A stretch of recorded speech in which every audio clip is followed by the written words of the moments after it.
Mamá, papá, me aburro mucho en el cole. Yo creía que al cole se iba a aprender. En el recreo los niños juegan a cosas que me aburren mucho y me quedo sola sin saber con quién jugar. Estas frases son muy habituales en un niño o una niña de altas capacidades. Desde fuera parece fácil, ¿verdad? Qué suerte tienes, que eres más listo que los demás. Se equivocan. Es más complicado de lo que parece. De hecho, este tema, el de las altas capacidades, ha hecho que muchos padres y madres de niños con altas capacidades se hayan unido a lo largo de toda España en asociaciones para dar a conocer cómo viven y, sobre todo, cómo sienten estos niños. Les estamos viendo en una de las charlas que organizó Sin Límites la Organización de Altas Capacidades en Aragón.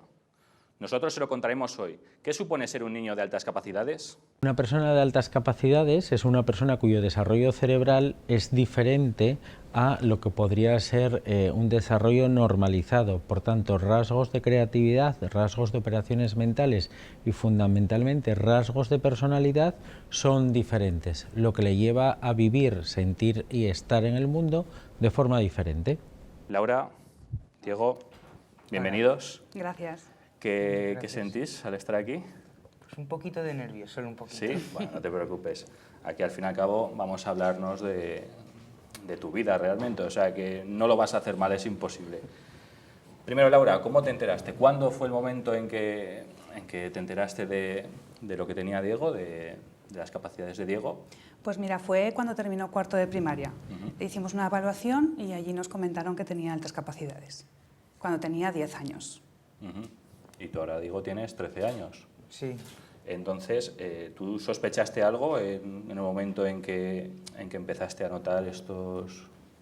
Lo único que noté es que las clases, todo el mundo decía, joder, las matemáticas me cuestan mucho, me voy a quedar hasta tarde estudiando, tal vez se me hacen las 9, las 10, pero yo me quedaba 30 minutos, 40 como mucho y me salía y no sabía por qué, hasta que me lo dijeron. Y tú además, o sea, ¿a ti te gustan las matemáticas? O sea, no es solo que te resulten fáciles, sino que además te gustan, o sea... Sí, son mi asignatura favorita, se me dan muy bien y además me gustan los números, calcular. ¿Y por qué crees tú que es tan difícil ser un niño de altas capacidades? Pues para empezar, notas que casi todo el mundo es distinto a ti. Es decir, sientes como que estás un poco apartado, que todos piensan muy distinto que tú. Te sientes como un poco...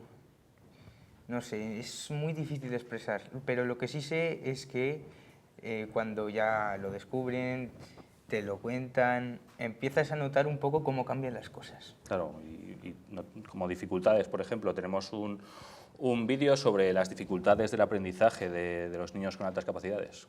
La alta capacidad no significa saber de todo, no significa que me lo tenga que saber todo, que me guste todo y que entonces vaya a destacar.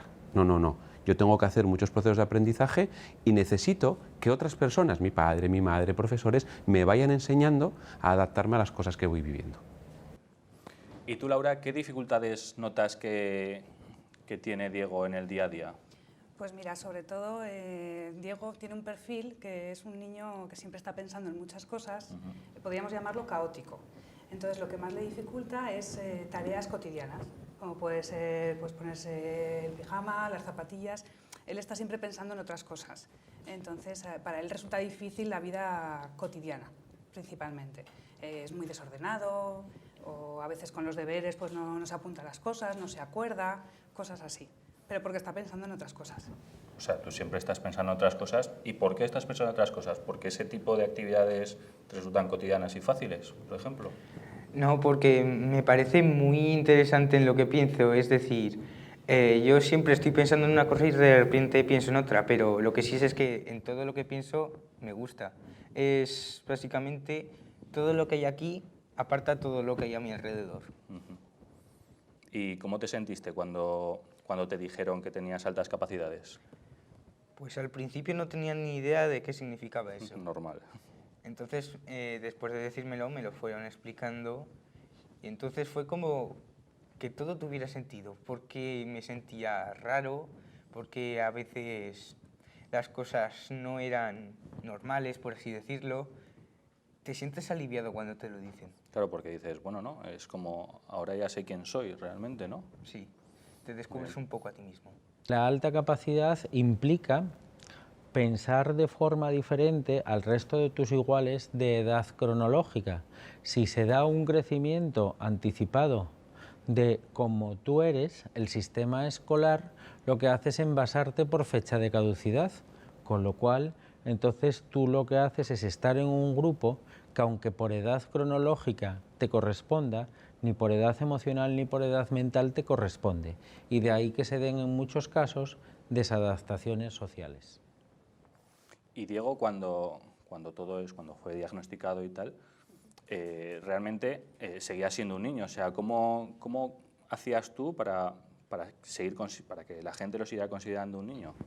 Pues mira, nos ayudó mucho el tema de la asociación que has comentado, de Sin Límites, porque allí tuvo un punto de encuentro con niños con altas capacidades y él allí se empezó a sentir pues, que ya no era un bicho raro, como él me decía con sus propias palabras cuando tenía 10 años. Porque me dijo, es que mamá, yo hasta ahora me sentía un bicho raro. Si hay más niños como yo, ya no soy un bicho raro, soy Claro. diferente, ya no es lo mismo. Entonces, pues eso, principalmente en la asociación hemos encontrado mucho apoyo para estas familias. Y luego, Laura, el tema del bullying. ¿Tú has sido víctima del bullying en el colegio? No sabría decir si bullying a extremos, pero un poquito sí de acoso sí que he tenido, sí. Hombre, es un tema complicado, ¿no, Laura? ¿No, Diego? Sí. Además, tengo un amigo también que es parecido a mí, tiene casi lo mismo y también le pasa lo mismo. Nos entendemos entre nosotros. Claro, eso es muy importante. Tú, Diego, ¿qué le dirías a un niño que no conoces de nada, con altas capacidades? Le diría, tranquilo, no te preocupes, es normal, no hace falta que te aísles, es completamente normal. Pide ayuda si es necesario, pero tranquilo. Muy bien. ¿Y tú, Laura, qué síntomas notaste en Diego para detectarlo? O sea, cuando... Pues mira, el tema con Diego fue que aparte de tener una alta capacidad, tenía también un problema visual. Ha estado trabajando con un optometrista. Entonces, claro, no habíamos sospechado nada porque Diego aprendió a leer a una edad normal, aprendió a escribir a una edad normal, pero cuando ya fue al optometrista nos comentó que con el problema que tenía no debería haber aprendido a leer, se habría detectado en primero de primaria. Entonces, claro, pues hay chicos que aprenden a leer muy pronto o que aprenden a escribir solos. En el caso de Diego era sobre todo el vocabulario. Tenía un vocabulario mucho más amplio de lo que correspondía a su edad. Hablaba contigo con 5 o 6 años de cosas que un niño de 5 o 6 años no se suele plantear, sobre todo por su manera de pensar. Pero claro, sospechar que tenía estas capacidades no lo sospechábamos. ¿Y qué cosas se planteaba Diego? Pues por ejemplo, a una edad muy temprana, el tema de la muerte, por ejemplo. Era muy temprana, te digo con 4 o 5 años. Pero no solo qué es la muerte, sino pero ¿y dónde vamos? ¿Y por qué estamos aquí? ¿Y por qué nacemos? ¿Por qué existimos todos? Preguntas así de ese tipo, que a veces como padres o como madres nos cuesta contestar bastante. Y luego cuando era un poquito más mayor, pues con 10 años, pues preguntas de física, por ejemplo. De física que yo no era capaz de contestarles y consultar a Google, te lo digo sinceramente. Y tú, Diego, tenías 4 o 5 años. ¿Tú ahora mismo recuerdas aquellos pensamientos que tenías? Sí, porque cambiar de edad no significa que cambies de pensamiento. Es decir, yo sigo pensando en todo, sigo pensando en las mismas cosas que pensaba cuando tenía 2, 3 años. Lo que pasa es que a medida que te vas haciendo mayor, pues te vas dando cuenta de todas las cosas y empiezas a controlar. Es decir, piensas en ello, pero no te afecta tanto como te afectaría. No te afecta porque ahora tú mismo estás contento con cómo eres, ¿no? Y con quién eres.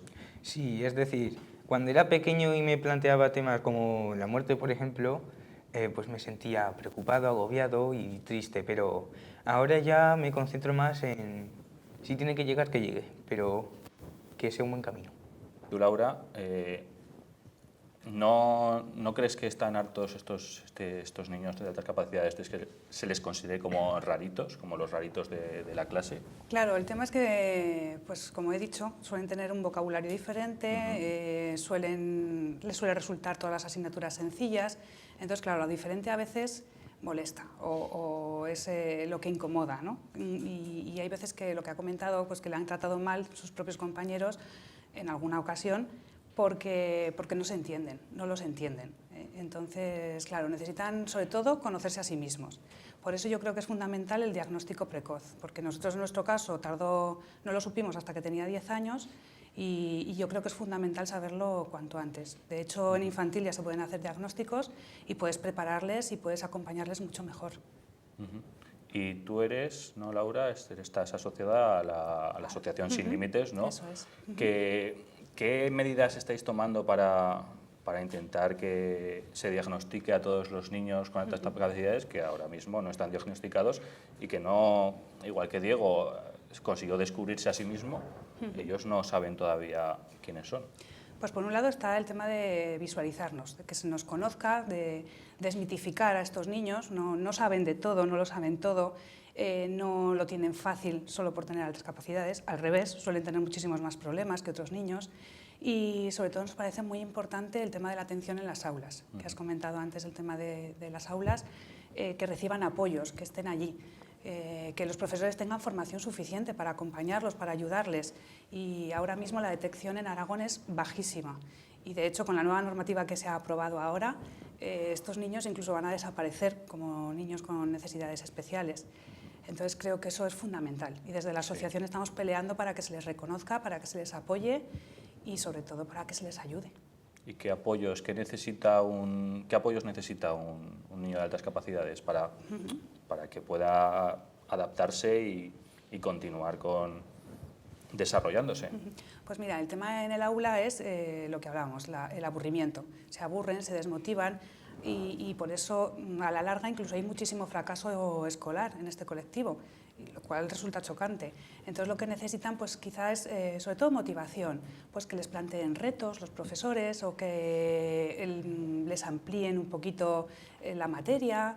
O, por ejemplo, a Diego ahora, este año, que está fenomenal en clase, que le están ayudando muchísimo sus profesores, pues sí, él tiene que estar en clase, sabe que tiene que estar en clase, tiene que atender, pero luego le proponen pues, trabajos de investigación, experimentos, le preparan para la Olimpiada Matemática. Entonces eso hace que él tenga ganas de ir al colegio, porque no sabe lo que le van a proponer. ¿Y tú, Diego, cómo sería tu colegio ideal entonces? Pues mi colegio ideal, para empezar, sería uno en el que no te apartarán por ser diferente, eso es lo primero.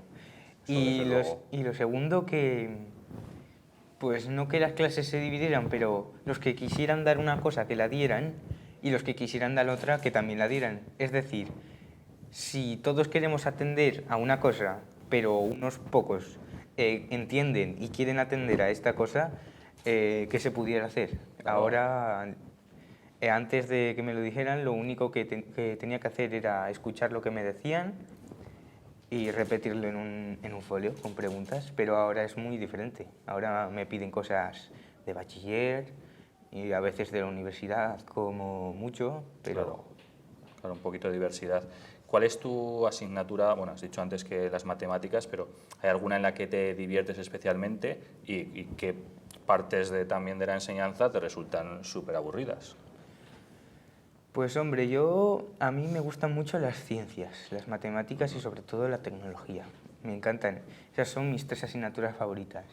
Lo que sí que considero no aburrido, sino difícil, complicado, son los idiomas. Eso se me da fatal, la verdad. El inglés, muy mal. Mucho tiempo tengo que dedicar para sacar un 5 o un 6. Y existe una palabra que supongo que se os denomina mucho, que es la de empollón. ¿Qué le dirías a toda esa gente que te considera o te llama empollón? Pues no les diría, pero ¿de qué estáis hablando? No tenéis razón, ¿qué decís? No, les diría algo así como, lo siento mucho, lo siento muchísimo, me das mucha pena. Porque, claro, al insultarme por ser mejor, están demostrando que les gustaría ser como yo. Y lo mínimo que puedo hacer es decirles, lo siento, no me gustaría ser como tú, lo siento mucho. Claro, no hay nada peor realmente que la envidia, ¿no? Al fin y al cabo. Es la peor enfermedad que te puede tocar. Bueno, pues yo creo que con esto esta entrevista ha sido maravillosa. Muchas También lo gracias. considero. Muchas gracias por venir. Y nada, espero, Diego, que sigas manejándote bien. Un aplauso. Gracias. Gracias. Gracias.